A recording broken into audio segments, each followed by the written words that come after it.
Honestly, I think most of management in the bigger centers, even the bigger dealers, most of the management, the guys in charge aren't mechanics. They're business guys. So they're all about numbers. They're all about efficiency. They're all about X, Y, and Z to hit this arbitrary number so that I can get my bonus. Oh, you guys have to work harder. That's pretty much the basis, the mentality that I hated, that I couldn't get along with, because I'm the number at the end of that. People Built is bringing a light to the tradespeople in the industry who are often forgotten and consistently taken for granted. Construction industry matters. It's been fascinating now to be able to have the platform to meet the men and women who work in our construction industry. Their concerns matter.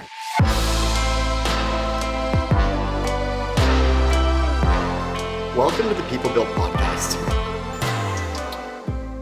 Good day and welcome to the People Built podcast. Today I'm joined by Graham Noster. He is a Red Seal mechanic, runs his own business. We are going to be talking about the journey from high school into an apprenticeship, working for various companies, and then kind of the lessons that kind of prepared him to running the business today, what challenges he sees, and we're going to try to jam that all into an hour. Graham, thanks for joining me. Thanks for having me. Appreciate it. So, let's start out. What are you? What is your trade? So we are automotive service technicians, AST. Yes, and that is a program that you would take at SAIT. Yep, SAIT, Nate, and Lakeland, and Red Deer, I believe, are the four in Alberta. Yep. So when you get an AST, what does that mean? What does it mean? What are you allowed to do, or what can't you do? So the automotive industry essentially is an accredited trade. So you have to be either a registered apprentice or you have to be a journeyman in order to essentially work on cars in Alberta. Everybody, there's fly-by-night guys that can work on your personal vehicles, but anybody that's going to be running a shop legitimately, or working for clients legitimately, has to be a journeyman or an apprentice for sure. And yeah, it's a 4-year apprenticeship program, same as carpentry, welding, electrical. I think even like plumbers and gasket pipe fitters, similar kind of industry. Yeah. And so how much 4 years are you in school? What's the school formatting? 2 months per year. Okay. Yeah. So I think it's 1,500 hours per year on work. Yep. And then you have to be with a company that is registering you as an apprentice. So essentially you go to work for 10 months, you go to school for 2, come back, and then you'd be classed as your next year. Yeah. 2nd year, 3rd year, 4th year journey. How long did it take for you to get your unit?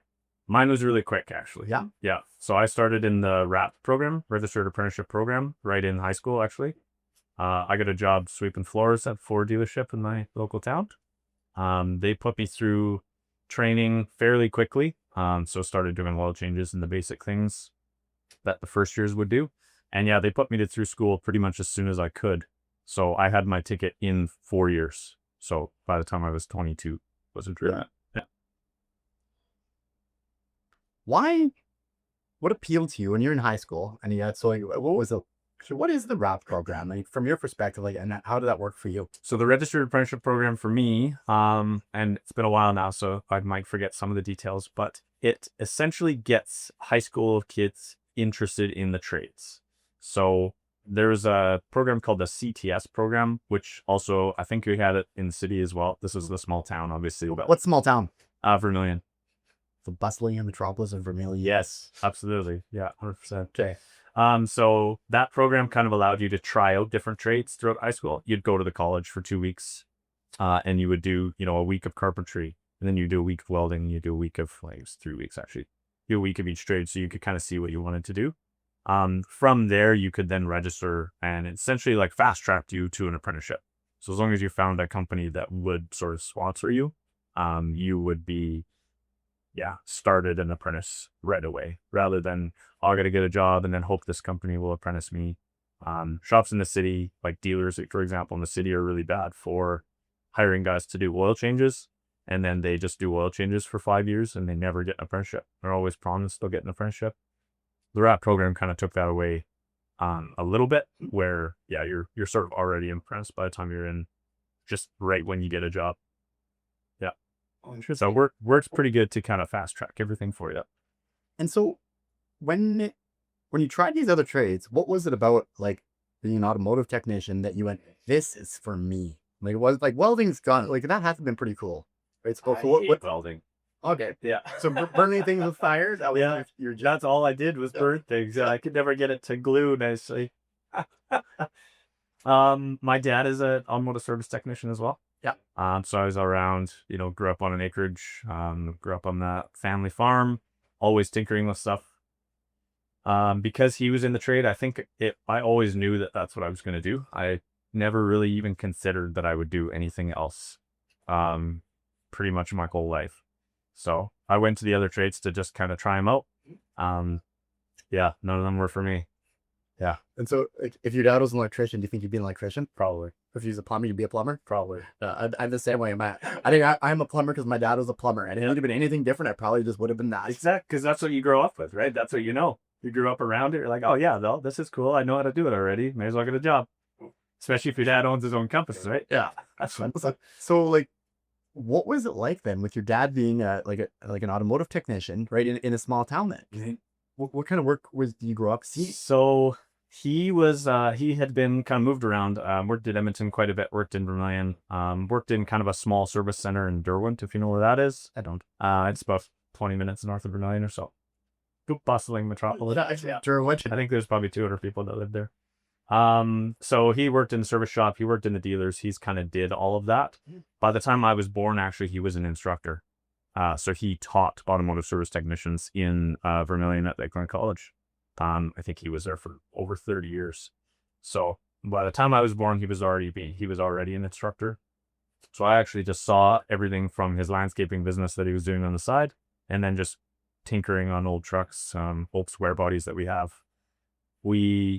By the time I got through into my apprenticeship, actually, he taught me a couple of years as well. So that kind of reaffirms, like, okay, I think my initial thought was that I was going to be an instructor as well, just to go kind of follow in his footsteps, I guess. So didn't really work out that way, but I kind of went the business owner route in this. Why didn't that work out?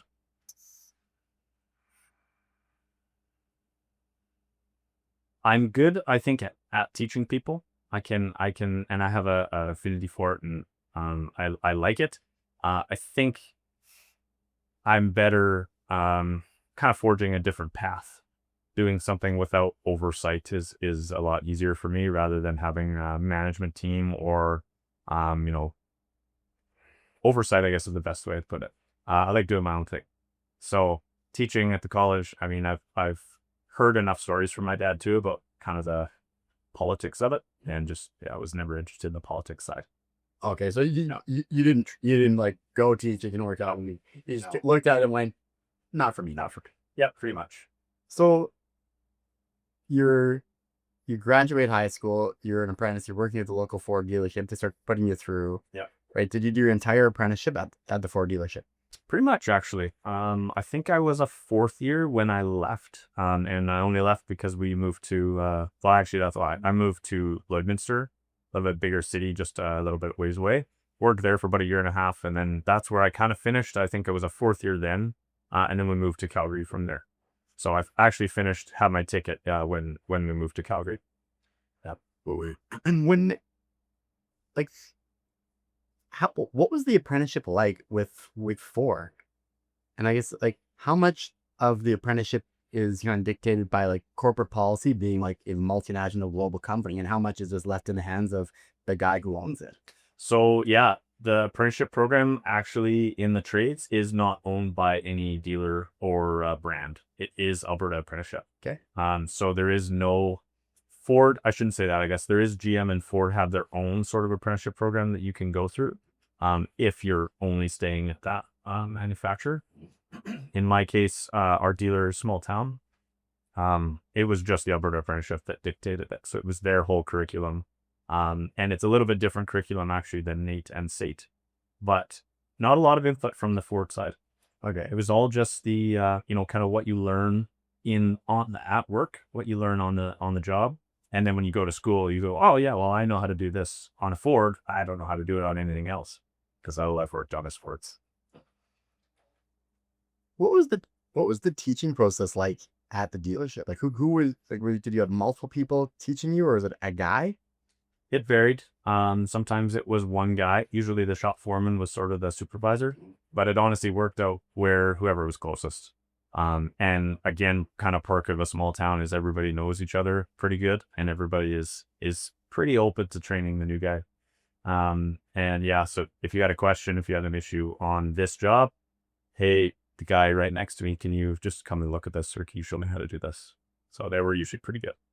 So yeah, well, you should try to think about like what were some of the highlights of your apprenticeship? Were there certain moments of your apprenticeship where like that was like a define like you kind of when you keep falling in love with career or like good bonding experiences, kind of stuff, anything that came up in that kind of 4 years I time? think just the trades, like in general, you talk to any trades person, it's its own kind of tight knit group, a little bit different than, a trades guy talking to a lawyer or talking to a doctor. There's always a little bit of a disconnection, right? So I think it's had always been just that camaraderie side with the trades in general.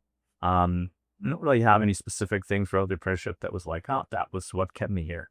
When it was probably about 2007, 2008, Ford came up with this new F-150, and the dashes always had to come out.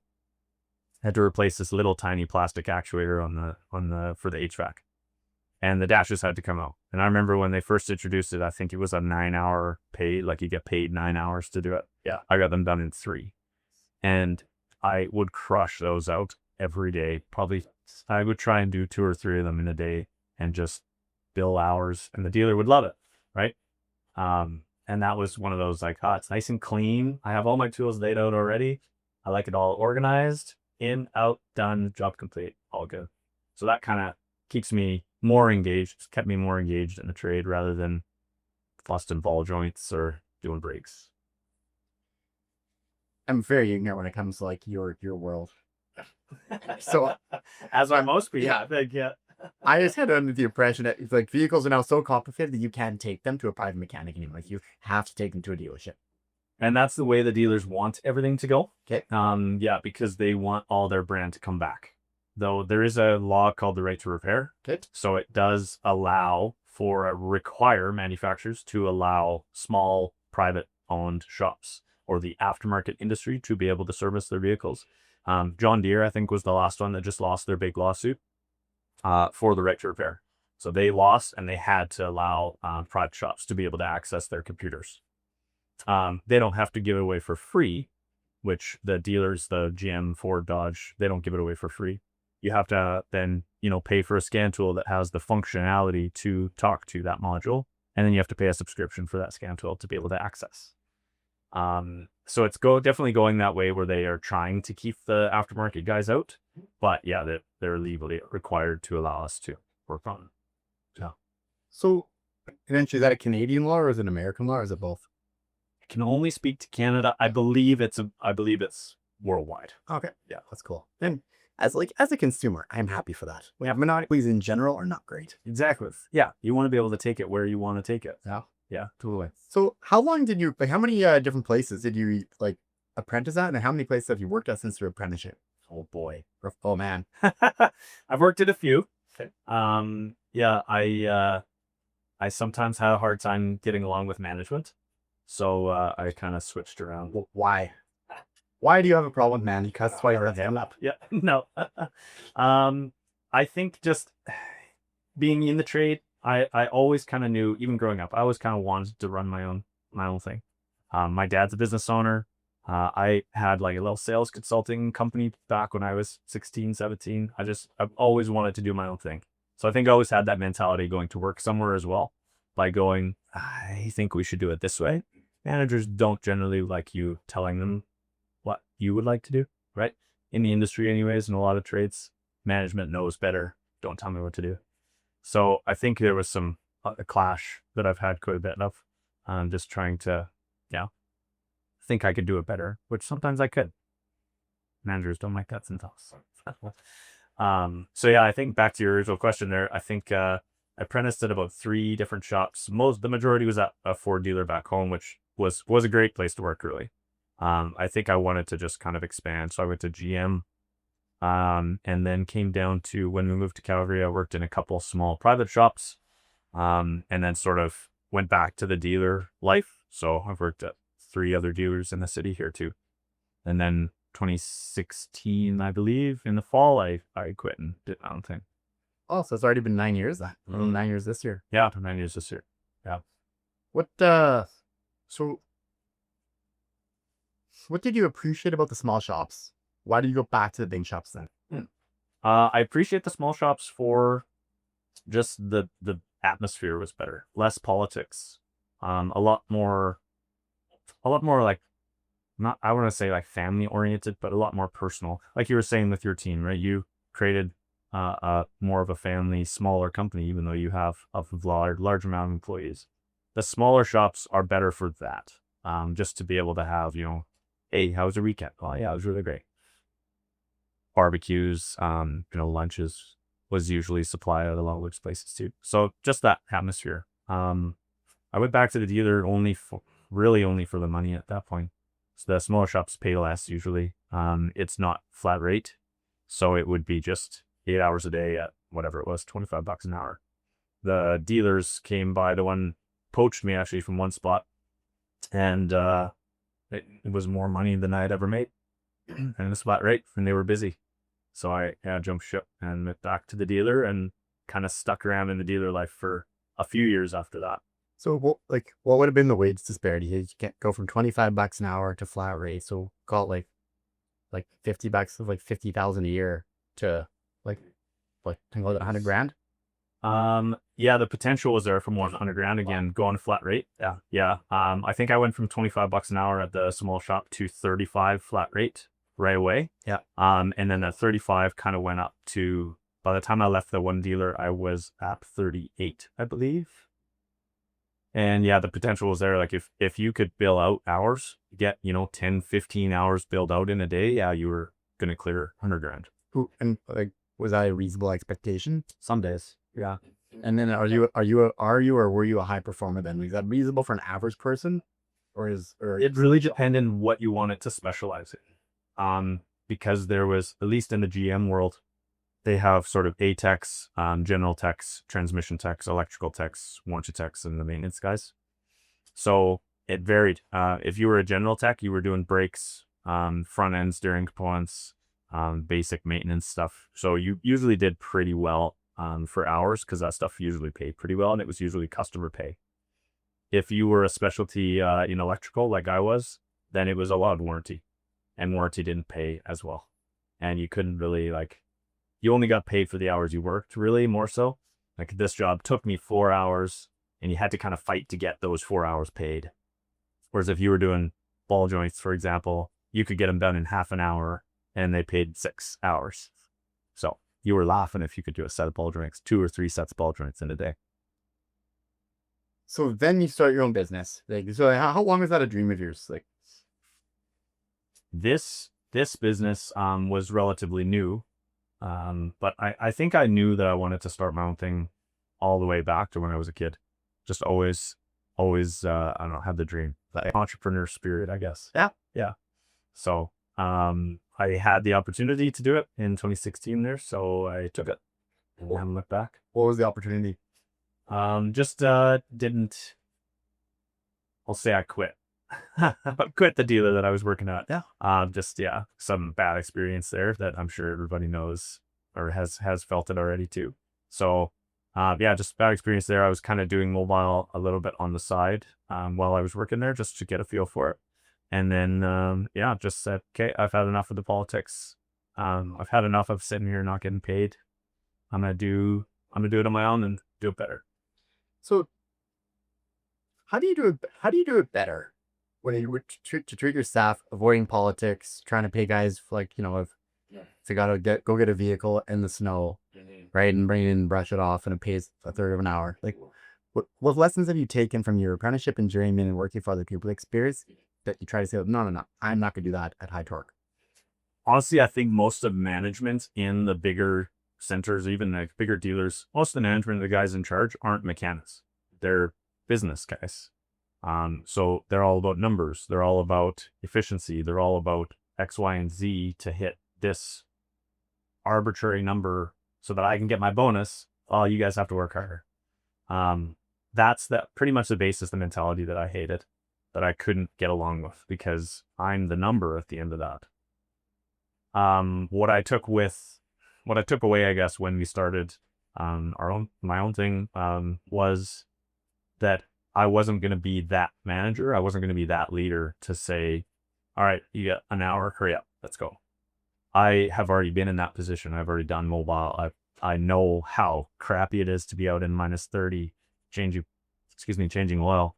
Your hands are freezing. I know how to do all of that. I've done it all for years. So I wouldn't expect anybody else on my team to go and do this job if I wouldn't be willing to go and do it. Do you pay your techs then more by the hour because you don't pay flat rate, or where does that lie? Because I got to imagine that, how do you retain your staff? And that you develop everything else. Yes, the atmosphere is everything else. Like nice music. Yep. Okay. Pretty much. Yeah. Okay. No, I think not to toot our own horn at all, but I think we're a pretty good place to work for. Really good team. And we retain staff just on actually giving shit about our staff. Now, the mobile game, a lot of people think maybe that the technicians get paid more than they would in the shop. We definitely stay competitive, but I wouldn't say it's more, because we also then are able to offer a lower overhead, or we have lower overhead, so we're able to kind of carry that cost over to our clients. We don't have the big $750,000 shop that we have to pay for, so the client, is going to pay us more. So that also comes with keeping our wages in and kind of a fair market value as well, without expecting people to work for free, which is not okay either. But we do social events, we do barbecues, we do, I think it's just a fun place to work, I guess. That's why. How many staff do you have? Right now we have 5, I think, with one more starting soon. Good for you. No, I digress for a moment, right? But I think a lot of times when you're running a business, and I remember being much smaller and just my aunts are everywhere, and your aunts are everywhere, right? And there's all these people oh, work on your business, that is your business, and they're I feel like you got a job to do. There's only so much money, and it's neat because every time you hire, when you go from 4 guys to 5 guys, it's 20% growth. Mm-hmm. And so often in small businesses that are successful, they experience 20 to 80% growth in 3 months. Yeah. And then you kind of wonder why you're stressed all the time and pulling your hair out. Yeah, exactly. Control. Yeah. Because any big company that experiences 80% growth year over year is generally having some pretty major growing pains. Mm-hmm. But in a small business, that's hiring 2 people. Yeah, exactly. Yeah. Yeah, 100%. And you found that your pace of growth has been manageable for you? What's it been like? What, as far as the personal toll, because I creeped you on Instagram a little bit. Let's look at the family. Yep. Right. So, what's been the personal cost running your business? My wife loves it and hates it some days. Okay. Yep. I think there's a lot of days still that I work till 10, 11 o'clock at night. When we first, so the structure sort of a little bit, when I started in 2016 was, it was just me for, a couple of years. And then my business partner Lax joined me 2018, 2019. 2019, we incorporated and kind of made it more official, instead of just us, the 2 of us kind of figuring it out. And actually 2020, we hired our first employee and then laid him off 2 weeks later because COVID. Didn't know what was going to happen. So we just said, okay, let's just pause. We brought him back, I think, I don't know, 2 or 3 weeks later. He'll confirm. I'm sure I'll hear about this later. Yeah. So we brought him back right away. And then we hired another guy in 2021. And then we hired another guy. Well, actually, there was a competitor in Calgary that actually went out of business. And his technician, their one technician, is now was a buddy of mine then. He's now our service manager. So he came over and joined the team. And then we've just kind of grown from there. We've kind of lost some employees. We've tried hiring for different positions and maybe didn't quite have our training in place. And so we've been able to learn from each of those experiences as well to kind of know who we want to hire, who we're looking for those positions, and then be able to, properly lead them in their own success, in their own growth. So there's been a lot of learning curves that way. And as far as the growth side, though, it's been pretty consistent. We've been around that 6 or 7 total for the last couple of years. One guy might leave, and then we'll hire again and move from there. We've launched a couple different divisions in the last couple of years too. So kind of some different employees coming in to help on certain aspects, I guess. Yeah. So it's been good. I think we do it patiently. We're not, we've never had investors. We've never had anything like that. So we're doing everything just on our own dime, essentially. So that personal toll takes a little bit of it's a little bit hard too, but most business owners will appreciate. Look, and I think it's something like, yeah, like how much was surprising. So you watched your dad run his business. It was a dream when he was younger, where you were younger. You work for multiple different people with big dealerships, small guys. You start your own business. Has there been any kind of moments where you're just like, oh man, I did not see this coming? Good or bad? Yes. Or both. Yeah, but like go with both. Yeah. As like could go with both. Well, both. I mean, yeah, there's a lot that I'm seeing, the good moments that come up, but that goes like, holy shit, well, we are here. And like, well, I call it about 5 years. 2020 is when we really ramped up. And then, going from billing Lance and I, my business partner and I, working till midnight, trying to get 2 cars done in the shop or mobile or whatever it was, and just busting our ass, go, okay, this is going to be worth it one day. Yeah, it's going to be worth it one day. We're slowly starting to see that day now starting to come around, where, okay, yeah, that was worth it. We did all the work back then. We set the groundwork, and now it's worth it. Now we're kind of starting to see the benefits of all that, all those late nights. So that's kind of like a good and a bad. It's sort of a good and bad. Like, yeah. Did you know when you started the business then in 2016 that 3 years from then you would really be starting the business, Yeah. and then 6 years from there you'd be like, this is what I'm doing. Yeah. I don't think I really had a plan when I first started. It was just get me the hell out of this toxic side, and let me try this. So I don't think I really I thought that far ahead at that point. It was sort of, okay, I think this will work. Okay, I think, and then, okay, well, we can do this now. This is going to work. Yeah. And then so 6 years later, after, and I love the visual because you got a partner working with you late at night, right? Yeah. And you kids like, this will be worth it. Do it. Oh yeah, man. This Yeah, 100%. And you kind of get the same mentality going too, right? Where it's really hard to do on your own, almost impossible, I would say. And there's no way that you grow. You could be the one guy going and doing mobile mechanics right now, and you're going to be one guy forever. You are going to be burnt out. You are going to be working till midnight every single night. So the partnership was the only way to do it, in my opinion, because you get, especially if you have a partner that complements each other really well. So he kind of could take care of a lot more of the day-to-day and the actual service work, and then I could take care of a lot more of the office on business, quoting, answering phones, invoicing, scheduling. So that helps a lot. And I think when you hit that point to actually be able to build that relationship and be able to kind of grow the business, that's the only way to do it. And then, yeah, when you are there at 11 o'clock at night going, man, I'm tired. Can we go home now? Oh, we got another hour worth of work. We got to get this car done.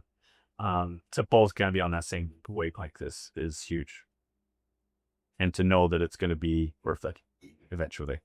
In your experience, just again, knowing people in the world, the industry, and the anecdotal stories, how effective are partnerships usually? Oh, man. I can only speak to mine, really. And mine has been very effective. Mine has been great. Like, so I agree. So in my experience, Jen, when I hear about partnerships, I don't know if I've ever heard anybody, I can just say what you just said. Yeah. Yeah. Right. I think there's a lot, and there's usually a lot of problems because there's a lot of tension. You get 2 very different views that are trying to operate one business. So how have you guys managed to do that? Because do you think it's rare or do you think it's common? I think it's rare. Okay. So what makes you guys different that you can work well together? We're just awesome people. All right. So here's a tough one then. If you guys are both awesome people and I was just watching from afar, right? What would I see you guys doing? I'd be like, those guys are awesome people. Bickering like an old married couple. Yeah. Calling each other names. I think it really honestly worked out where we are both adults enough, like grown up enough to not step on each other's toes, to be able to realize that we both have different skills and we both have our strengths and we both have our weaknesses. And it, as rare as it is, it worked out where his weakness was my strength. My weakness is his strength. What are your weaknesses?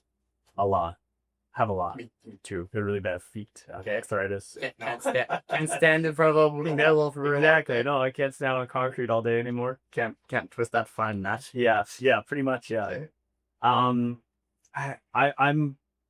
think it comes back to that whole business ownership side. There's guys that get into industry that can turn wrenches, that can break ball joints, that can do brakes, they can do all that manual labor. Where I was never, I'm a pretty small guy. I was really never that guy. Throwing weight behind a breaker bar, throw bar, any of that was never really my strong suit. I was always really good at not, I would say like intellectual side, but the business side, the ownership side, the people side. I was a lot better at that. And when we first started, Lance wasn't as good on the people side, maybe, or the business side. So we complement each other that way because he's an amazing technician. So he's the guy that could just go and get the job done. He will get it done. There's nobody following him to fix it for him. He's just got to get it done. It will get done. And it always is done properly and well and fast and efficient. Whereas, I can handle the office side really well. So I can answer the phone. I can do all the invoicing and voting and scheduling all really well. So we complement each other really well that way in the beginning, and we just kind of continue that.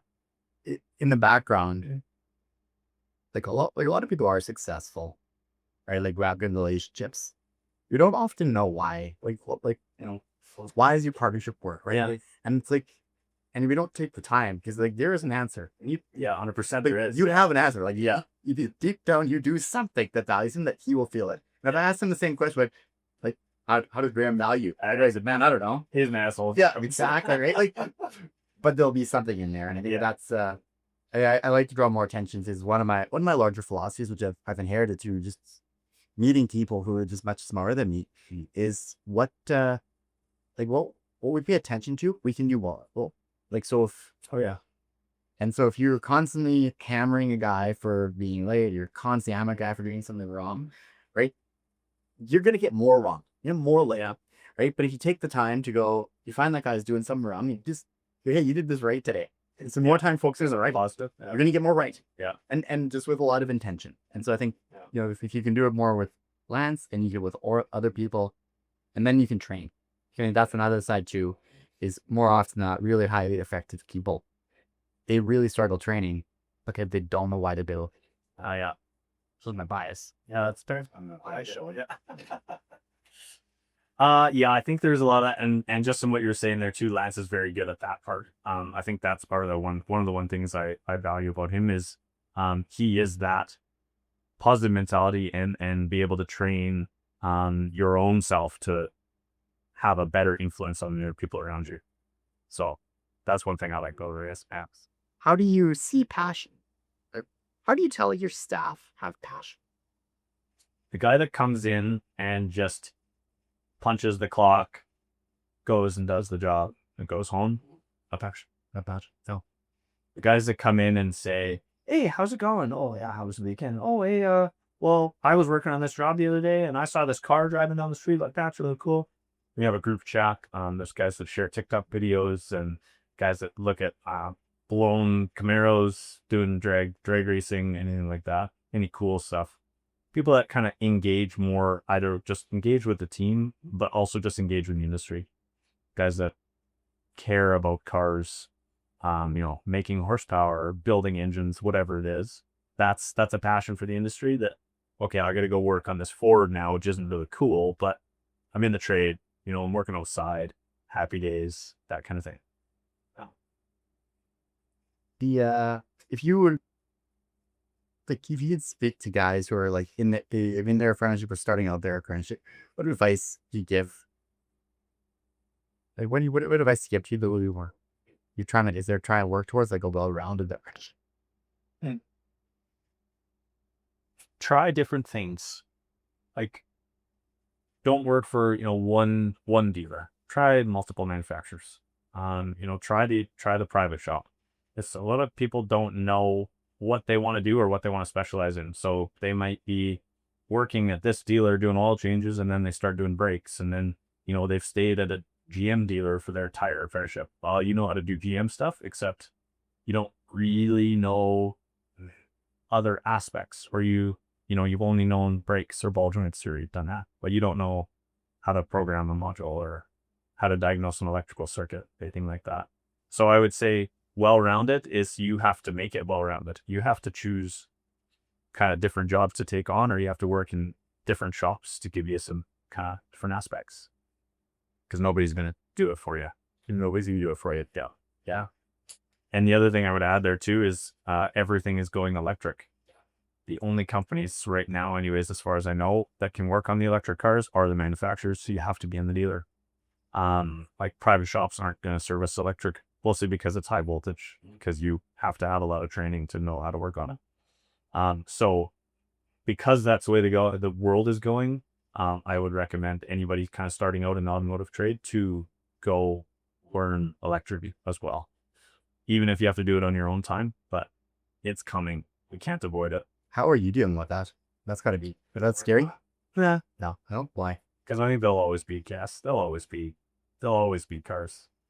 Everything's going electric. Nah, it'll be a while. I'll be long retired before it is. It's like a little job thing. Yeah, yes. Everything is going electric. So you have to bet. Not yet. Yeah, if you have to bet, because you are betting, because it's your money, it's your company, it's Yeah. your staff. You're betting that the gas vehicles are going to be around. I think there'll be enough around to kind of survive for now. Yeah. And then why should someone choose you? Like why should I choose you to come maintain my vehicle at my house? As like, Well, honestly, the mobile side is still pretty new in the automotive industry. The ag industry, heavy duty, has had mobile for generations. The automotive side is fairly new, so there are a lot of guys that go and try and do it. Nobody can really back up their work, was what we find. A lot of our clients that we get coming over to us have tried a mobile mechanic before, and that mobile mechanic took the money and left and never came back. Part was never installed. Part failed in a month, and I can't get a hold of the guy anymore. There's a lot of that we don't have. We guarantee all of our work. We make sure that customer is happy before we leave. And if they're not, then we made it right, whatever we're going to do. I've gone back and done jobs for free multiple times to make sure that it's done properly. what kind of a job would that be? What's a good one? We had a part, sometimes you get like parts issues. For example, where just a part fails. It looks really bad on us because, well, you guys were just here 2 weeks and you had this part. Why has it failed again? Well, it's just a part that has failed. So we've gone back and done that. We warranty all of that, obviously. So customers that pay a dime more, we make sure that job is finished. But honestly, sometimes guys, we're just humans, right? Sometimes we make mistakes. Sometimes stuff gets misdiagnosed. We thought it was this. Okay, let's try this. And now, okay, it wasn't that. It's actually this. We're now coming back and doing that for free. Interesting. Right. For you, in general, I feel like, how reasonable do you find people as your clients? I think reasonable most of the time. Yeah. Isn't that great? Yeah. Oh, absolutely. Yeah. And I mean, you do find clients. Not everybody is my client, and not everybody is, it's one of those things, like everybody has been doing things a certain way, right? You guys have had a mechanic for 25 years and that's just what you've done. Yep. For us to come in and say, hey, well, how about you try this? Some people don't want to. That's fine. Total. And again, that's understanding the part of, I know my worth. I know my company's worth, but I can prove it to you. You just got to let me. And some people won't, and that's okay. Because they're not my client. That's very good. Yeah. You have any questions for me? Well, I know Wheelers, like we were talking a little bit earlier about your growth. How have you found that growth? You were talking like when you first started, when you first took it over, you had six people there? Like one. Oh, one. Everybody else is gone and has to. So how did you have that vision for the future where you said, I'm going to make this in, 10, 15 years? It's going to be huge. It was funny. I came across a project that I did in grade 7, like not that long ago, and it was kind of like just like write a bunch of crap. And apparently one of the pages in there is like, where am I going to be at 4th? Okay. And at that point in time, I had interviewed Harry Chuvik, who one of the owners of Canyon Plumbing. Him and my dad were like really good acquaintances. They started about at the same time, and Harry's company, like Canyon Plumbing, is very large, very well respected. They're a great company, and I had a chance to interview an entrepreneur as a school project, and I asked my dad if I could interview Harry, and my dad lined it up for me. Oh, wow. And sometime in grade 7, I wrote something that basically said, when I'm 40, I will have like, I'll be running Wheeler Mechanical. I'll be like just the biggest canyon. I'll have this many people. I'll be like, I'll hire people to do these things who are not good at accounting and other stuff. And like somehow inner grade 7 John had this awesome vision. And I have never done that again. Like I don't diarize, I don't do stuff. But there is something in me that like I'm a people pleaser. I want to say yes. And if there is a conceivable chance that I can do something for somebody and it's somehow within my realm, I'll say yes to it. That used to come at a very steep personal cost to myself. Now, Jax, I've been able to, like, so I think that's where a lot of the growth came from. I've lived through those 80% growths a couple times now. Every single time it's been awful. Whether it was going from like, let's say like 2 people to 4 people, right? Or going from 4 to 10 was awful. Right. And, getting to around that 35 to 50 mark was awful. And then, in 2022, we went like from the staff of like 16 to a staff of like 100. Oh, wow. And it was the exact same pains over again. And I think that's one thing I'll give you a ton of credit on is you just really struck as a very patient person. And that patience pays dividends. My wife would disagree with you, funny. Oh, it doesn't matter. Like, I didn't say you're patient in whole. Yeah, okay. Right, so I feel like we have an allotment of patience every day, and many of us, we use all of it at work, and then you come home and something's wrong, and it's like, what the heck? Why isn't this right? Yeah. Right? 100%. But I think that, for me, it's all about the client focus. Like, and if the client has a problem, it's my problem. Always. And it doesn't seem to matter. Like, and then I'll send that to my employees. If my employee wants to do something, if, I have several employees now, like 4 or 5 who've been with me for more than 10 years, which at a company that was me and my dad and one person in the office in 2010, like 15 years ago. Yeah. These guys have been with me from the very beginning. I remember when they came to me as like second-year apprentices, as guys who came from me because like their roommate just needed them to have a job. Oh, yeah. Right? Like, yeah. And then to see where they're at today, like highly successful, good communicators running divisions. And I want Wheeler to be a place where if 10 years ago, those guys could come here and have this be their life in 10 years and they could meet that for themselves, I want that same opportunity for the second years today. I don't know, I guess, a lot of the industry in the plumbing side, but just knowing a lot of plumbers, I think you're pretty special in that regard. Like, there's not a lot of plumbing companies out there that would have the same mentality. I think a lot of them would just have like, okay, well, they're plumbers. Yeah, okay, go fix that. Which it's the same with the dealers. It's the same with any trade. I think you're always going to get negative companies and negative management, and you're going to get the really good ones as well. No. And that's my vision for the People Built podcast is just giving a name and a voice to these amazing men and women who we need. Yeah, like we talk about like people going on strikes and how debilitating that is, and like every mechanic in the city of Calgary on strike, like we would last a day. It would be a nightmare to go to business. Like we need these guys, and just so often we're just so disconnected from the work that they do and we take it for granted. And my hope is that not to celebrate like me and not to celebrate you on the ownership side. Yeah. But first we really take the chance to honor the men and women who just work with their hands. Yeah. And depreciate their body, which is a long-term asset. Yep. Right. And it comes at a cost. And my hope is just to bring more of a light to them. Yeah, absolutely. No, I think it's great. Yeah.